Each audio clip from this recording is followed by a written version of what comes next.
आंदोलन सुरू आहे, आपल्याबरोबर काही उमेदवार आहेत, आपण बातचीत करणार आहोत. काय तुमच्या मागण्या आहेत? आमची मागणी एकच आहे की आम्हाला एक संधी मिळावी, बाकी आमची कोणती मागणी नाही याच्यामध्ये.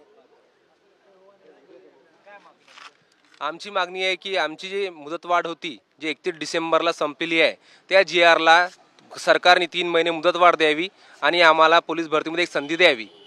या ठिकाणी दंडवत आंदोलन करतायत, कालपासून हे आंदोलन सुरू आहे. हे आंदोलन जे आहे 4 महिन्यापासून चालू आहे. दुसरा दिवस आम्ही इथे आहे. हे आम्हाला सरकारने उघड्यावर पाडलेलं सरकार आहे. या सरकारने ह्या विद्यार्थ्यांना उघड्यावर पाडलेला आहे. आम्ही या सरकारला उघड्यावर पाडल्याशिवाय सोडणार नाही, हे आम्ही त्यांना आश्वस्त करतो. कारण या सरकारने या विद्यार्थ्यांना उघड्यावर पाडलेलं आहे. सरकारने याची दखल घेतली पाहिजे लवकरात लवकर. जर 2 दिवसापासून हे आंदोलन पूर्ण महाराष्ट्रात फिरत असेल तर त्याचं लवकरात लवकर निसारण करून द्यावं आणि या विद्यार्थ्यांना परत एकदा पोलीस भरतीमध्ये सामावून घ्यावं, हीच आमची सरकारकडे विनंती आहे. मागण्या काय? मागणी एकच आहे की 2022-23 मध्ये जी भरती होती ही जुनी भरती आहे.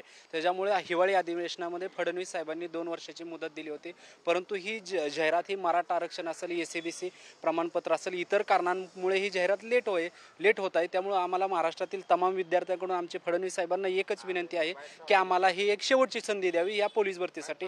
कालपासून ही मुलं लक्षात घ्या, अन्नाविना पाण्याविना या ठिकाणी. राज्यभरात असे किती लोक आहेत? जवळजवळ 1.5 लाख लोक राज्यभरात.